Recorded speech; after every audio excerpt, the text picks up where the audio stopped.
Un message d'espoir. Interrogé sur le sort de l'écrivain Boualem Sansal, condamné fin mars à 5 ans de la prison ferme en Algérie, Emmanuel Macron affiche son optimisme dans un contexte de net réchauffement des relations entre Alger et Paris.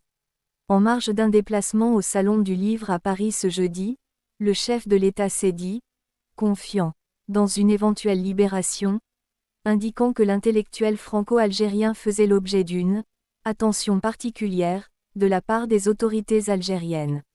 Après plusieurs mois de détention, Boualem Sansal, qui avait été arrêté dès son arrivée à Alger en novembre dernier, a été condamné à 5 ans de prison ferme et à une amende de 500 000 dinars, soit environ 3 500 €, en mars dernier. Lors de son procès, le procureur avait, lui, requis 10 ans de prison ferme à l'encontre du romancier.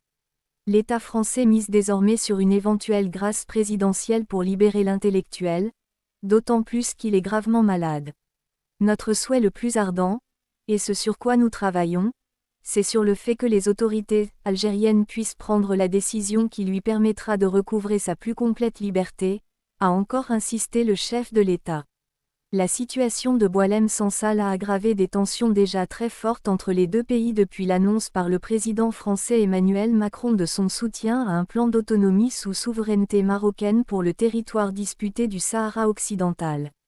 L'écrivain a été condamné pour atteinte à l'intégrité du territoire algérien, pour avoir repris à son compte, dans Frontières, un média français d'extrême droite, la position du Maroc selon laquelle son territoire aurait été amputé au profit de l'Algérie sous la colonisation française. Dans la foulée de la condamnation de l'intellectuel, Emmanuel Macron avait appelé les autorités algériennes à faire preuve d'humanité.